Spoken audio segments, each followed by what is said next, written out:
Hey there, it's 2024 and it is April 4th and another spring market, and it is unhealthy. Let's talk about that right now. This is Dean Odell with 7 Gables Real Estate in the Odell Group, and we're going to look at the Orange County data and talk about this market. Let's go to the charts. So looking at the Orange County listing inventory chart, we are the purple line, and you can see where we are today. We have 2,017 homes on the market. 2 weeks ago, we were at 2,084. Last year, we were at 2,142. And look at where the problem really lies. Right there, the 3-year average, 5,533. What is that? Almost 3,400 homes that we're short for this time of year. Okay, now if you look at the purple line there, you'll see that, the inventory is actually dropping. Whereas if you look at the orange line in 2022, it was going up. And you can see that before it went up in 2022, it went down just like the purple line now, just like the blue line above it, and just like the red line above it. So if we follow the pattern we have, we should get a nice bounce up in new listings. So we're going to have to see what that looks like in 2 weeks. So let's go ahead and look at the next chart, which is demand. Right now, we were at 1,617 homes for the last 30 days of demand. That's up from 2 weeks ago at 1,538. And last year, we actually had less demand, just a little bit, 57 homes. And the 3-year average was 2,668. So if you remember, there was almost 5,400 homes 3 years ago with people demanding 2,668, almost half, right? So there's about 1 home for every 2 buyers. Whereas today, we have roughly 2,000 homes and we have 1,600 people demanding them in that 30-day period. So you could just see, instead, we barely have, 1 1/3 home, right, for every buyer. So it's just such a constricted amount of inventory. It's crazy. So let's move to the next one.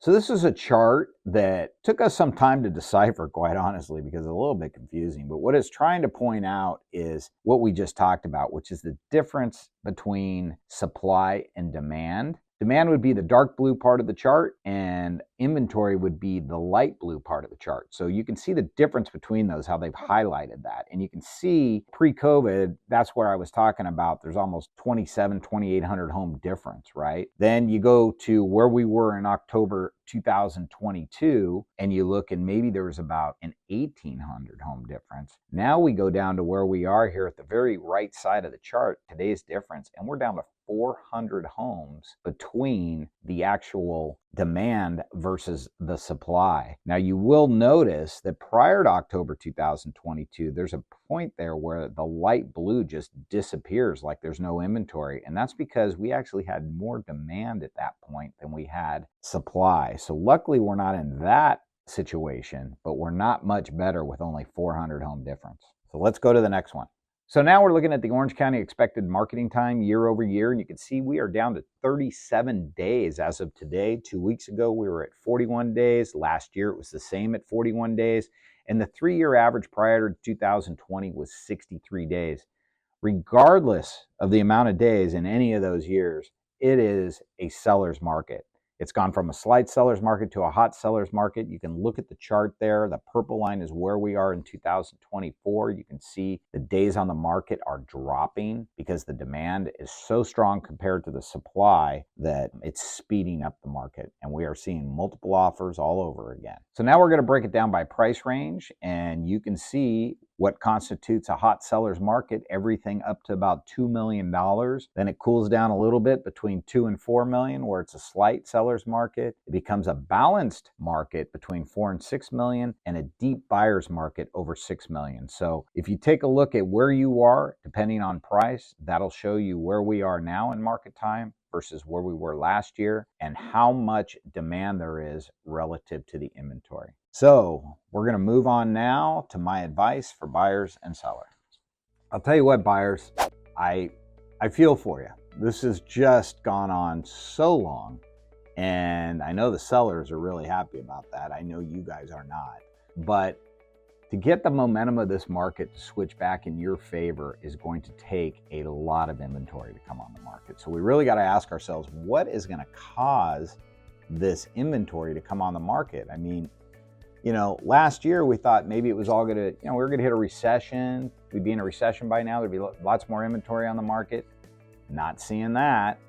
We're seeing a few more houses hit the market, new listings, but the buyers are right there to absorb them. If you guys have been involved in offers, you probably know there's almost multiple offers on everything else again. So I know it's very, very discouraging. All I can tell you is just get yourself in the strongest position you can to make an offer. Make sure you have the right agent working for you that can tell you how to do that, and make sure you're buying for the long term, because obviously prices are very strong right now, and you don't want to be in a situation where you may have to move someday and you're upside down on the house because something's changed. But to make prices go down, we're just not seeing anything in the cards right now. And I wish I could tell you something different, but that's just the way it is. So, okay, so then now's my advice for sellers. We all know that it's not hard to get a home in escrow. What's tough is to get it to close and net you the most money. That's the difference between agents. Different agents, different results. So with the amount of commission that people are paying to sell their houses right now, I encourage all sellers to take time to understand the process and do their homework. With the amount of money that you guys are spending, you better make sure that you have the best representation, because in the end, it's what you net. It's not what you pay. It's the services along the way. But, you know, just throwing the thing in the MLS. I mean, I saw a house the other day that was in MLS. I swear to God, it's in a nice neighborhood. It could be marketed so much better. And the agent used like literally iPhone photos, you know, and the house just looked not well lit, not well staged. It was just like, oh my gosh, what an injustice to the seller, right? You know, then of course there's a process that we all have that we want to use to try to maximize dollar. Different agents have different philosophies. Some people will tell you, hey, don't have open houses. Others will tell you open houses are great. But I think what you need to do is you need to sit down and understand what the reasoning is behind how people do their jobs and why they do their jobs, and that you don't just get a yes man on the other side of the table from you. Just, you know, the guy that the used sales car guy, right? That just tells you, hey, whatever you want. Yeah, we could do that. We could do this. We could do that. No, come on. Like, most of you are spending $50,000 to $100,000 to sell your house. There's a big difference in representation. So take your time, figure out the differences. We would love to interview for it, tell you what ours is. We think once all our cards are out on the table, most people see the big advantage to working with us, and that's what we want to do for you. All right, so that's going to do it for this episode.